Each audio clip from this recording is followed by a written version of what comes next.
Steel plant ప్రైవేటీకరణ ఊసు ఎత్తకుండా steel ప్లాంట్కు 11,400 కోట్ల రూపాయలు ప్యాకేజీ ప్రకటిస్తున్నట్లు కేంద్ర ప్రభుత్వం నుంచి సమాచారం అందుతుంది. ఈ ప్యాకేజీ మీద మనతో మాట్లాడేందుకు సిపిఎం నేతలు ఉన్నారు. సార్ చెప్పండి సార్, మీరు ఈ ప్యాకేజీని స్వాగతిస్తున్నారా, లేదంటే విశాఖ స్టీల్ ప్లాంట్ ప్రైవేటీకరణ జరగకూడదని భావిస్తున్నారా? విశాఖ ఉక్కు రివైవల్ కోసం కేంద్రం నిన్న 11,440 కోట్ల రూపాయలు ప్యాకేజీ ప్రకటించింది. మంచిదే. దీంతోనే స్టీల్ ప్లాంట్ సమస్య శాస్త్రంగా పరిష్కారం అవుతున్నట్లు కూటమి నేతలు ప్రకటనలు చూస్తే మనకు అర్థమవుతుంది. కానీ ఈ ప్యాకేజీతోనే మొత్తం స్టీల్ ప్లాంట్ తాలూకా శాస్త్ర సమస్య పరిష్కారం కావు. స్టీల్ ప్లాంటు పూర్వవైభవం సాధించాలన్నా, సమస్య శాశ్వతంగా పరిష్కారం కావాలన్నా కేంద్ర ప్రభుత్వం స్టీల్ ప్లాంట్ను స్ట్రాటజిక్ సేల్ పేరు మీద 100% అమ్ముతామన్నటువంటి నిర్ణయాన్ని రద్దు చేయాలి. అదేవిధంగా స్టీల్ ప్లాంట్ని సెయిల్లో విలీనం, ఎందుకంటే స్టీల్ ప్లాంట్ సొంత గనులు ఉన్నాయి, సెయిల్లో విలీనం చేయాలి. గతంలో స్టీల్ ప్లాంట్ సెయిల్లో ఉండేది. అలాగే విశాఖకి సొంత గనులు కేటాయించాలి.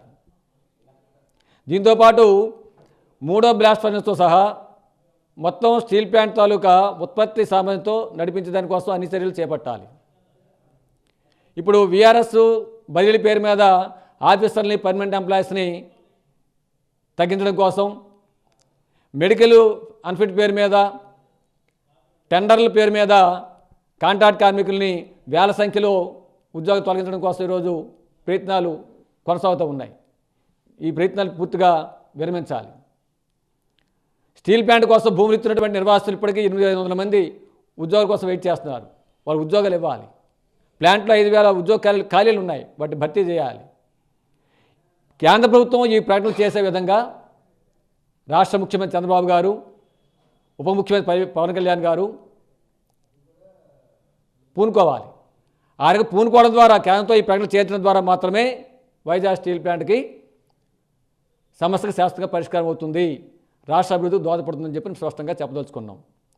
కేవలం ఈ ప్యాకేజీతోనే సంతృప్తి పడి ముందుకెళ్తే ఖచ్చితంగా రాబోయే కాలం నష్టపోతామని చెప్పినది మా భావన. దాని తగ్గట్టుగా రాష్ట్ర ప్రభుత్వం ఆలోచించి సక్రమైన మార్గంలో వెళ్ళాలని చెప్పి కోరుతా ఉన్నాం.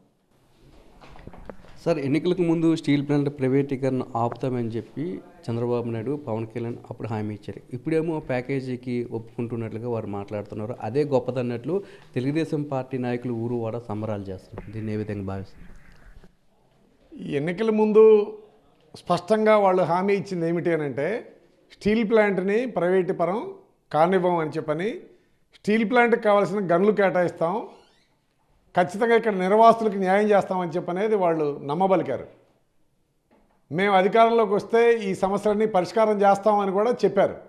కానీ ఈరోజు దానికి భిన్నంగా ఏవైతే వాళ్ళు ఇచ్చిన హామీలు ఉన్నాయో ఆ హామీల మీద ఏ విధమైనటువంటి చర్చే చేయలేదు. ఎక్కడనో చర్చ జరగకుండానే వాళ్ళు ఇచ్చిన ప్యాకేజీ ఏమిటనంటే, ఇది తాత్కాలిక ఉపశమనం తప్ప శాశ్వత పరిష్కారం కాదు, మీరిచ్చిన హామీలు అమలవ్వాలి అంటే స్ట్రాటజిక్ సేల్ ఆపాలి, సొంత గనులు కేటాయించాలి, సెయిల్లో మెర్జ్ చేయాలి. కాబట్టి మీరు ఇచ్చిన హామీలని విస్మరించి వేరే ఏదో మసిపూసి మారేడుగా చేసినట్టుగా చెప్పడం తప్ప ఇది శాశ్వత పరిష్కారం కాదు అని చెప్పినది మేము భావిస్తా ఉన్నాం. చెప్పండి మేడం, కార్మికులకు ఈ స్టీల్ ప్లాంట్ని ప్రైవేటీకరణ చేయకపోవడం వల్ల ఎలాంటి నష్టం వాటిల్లుతుంది? రానున్న రోజుల్లో మీ పోరాటాన్ని ఏ విధంగా ముందుకు తీసుకెళ్తారు? అసలు మీరు ప్యాకేజీని స్వాగతిస్తున్నారా? గత 4.5 సంవత్సరాల నుంచి కూడా స్టీల్ ప్లాంట్ ఉద్యోగస్తులు కానీ, విశాఖ ప్రజానీకం కానీ, సిపిఎం, సిపిఐ పార్టీలు చేస్తున్న పోరాట ఫలితంగానే కేంద్రం దిగి వచ్చి ఈ ప్యాకేజీ ప్రకటించడం జరిగింది. కానీ దీన్ని హర్షం వ్యక్తం చేస్తున్నాం. అయినప్పటికీ కూడా ఇది పూర్తి స్థాయిలో స్టీల్ ప్లాంట్ని కాపాడేదానికి ఇది పూర్తి పరిష్కారం అయితే కాదు. దీనికి సొంత గనులు ఖచ్చితంగా ఇవ్వాలి. సొంత గనులు కనుక కేటాయించకపోతే ఇది గ్యారంటీగా నష్టాలనే ఉంటుంది. ఎందుకంటే బయట ముడి సరుకు అది కొనాలని అంటే ఖర్చుతో కూడుకున్నది.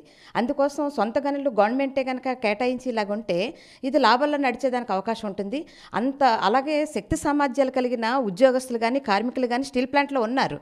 స్టీల్ ప్లాంట్ ఇప్పటికే నాణ్యమైన ఉక్కుని తయారు చేసే దాంట్లో మొత్తం దేశవ్యాప్తంగా చూసుకుంటే అన్ని స్టీల్ ప్లాంట్లను పోల్చుకుంటే విశాఖ స్టీల్ ప్లాంట్ నాణ్యమైన ఉక్కుని తయారు చేసే దాంట్లో ఒక మంచి పేరెనికి గల స్టీల్ ప్లాంట్. అలాంటి స్టీల్ ప్లాంట్ని ఈరోజు చాప కింద నీరులాగా ప్రైవేటీకరణ చేసే పద్ధతిలోనూ ఒకటి అలాగ చాప కింద నీరులాగా కేంద్రంలో బీజేపీ ప్రభుత్వం అధికారంలోకి వచ్చిన తర్వాత చేస్తూ ఉంది.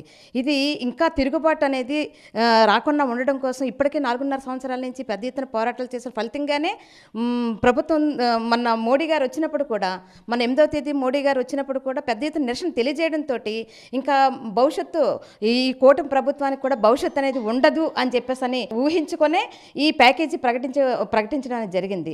ఇప్పటికైనా నిజంగా ఈ స్టీల్ ప్లాంట్ పరిరక్షణ కోసం మీకు చిత్తశుద్ధి ఉంటే ఖచ్చితంగా దీన్ని ముడిసరుకు సొంత గనులు కేటాయించాలి, లేదనంటే సెయిల్లో కలపాలి. మూడవది ఏంటంటే మొత్తం ఈ విఆర్ఎస్ ఏదైతే ప్రకటించిందో విఆర్ఎస్ని వెంటనే రద్దు చేస్తున్నట్టుగా ప్రకటన చేయాలి. అలాగే కాంట్రాక్ట్ లేబర్ వర్కర్స్ని 4,000 మందిని తీసేస్తామని అన్నారు.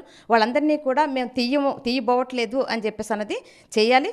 మొత్తంగా టోటల్గా స్టీల్ ప్లాంట్ పరిరక్షణ కోసం మా సాయశక్తుల ప్రయత్నం చేస్తాం. ప్రైవేటీకరణ మేము రద్దు చేస్తున్నాం అన్నది పూర్తి స్థాయిలో ప్రకటన చేసినప్పుడు మాత్రమే ఈ ఉద్యమం అవుతుంది. లేదనంటే భవిష్యత్తులో పెద్ద ఎత్తున విశాఖ ప్రజలు కానీ స్టీల్ ప్లాంట్ కార్మికులు ఉద్యోగస్తులు కానీ పెద్ద ఎత్తున పోరాటం చేస్తుందని, దాంట్లో భాగంగానే రేపు సిపిఎం పార్టీ ఆధ్వర్యంలో గాజువాక జంక్షన్లో, పాత గాజువాక జంక్షన్లో పెద్ద ఎత్తున ఉద్యమం అన్నది చేయడం అనేది జరుగుతుంది. ఈ ప్యాకేజీ ప్రకటన అనేది తాత్కాలిక ఉపశమనమే కానీ శాశ్వత పరిష్కారం కాదని చెప్పి ఇక్కడ సిపిఎం నేతలు చెప్తున్నారు. ఇది ఏదైతే విశాఖ స్టీల్ ప్లాంట్ను ప్రైవేటీకరణ నుంచి కాపాడుతామని ఒక హామీ ఇచ్చారో ఆ హామీని నిలబెట్టుకోవాల్సిన బాధ్యత చంద్రబాబు నాయుడు మీద, పవన్ కళ్యాణ్ మీద కూడా ఉందని చెప్తున్నారు.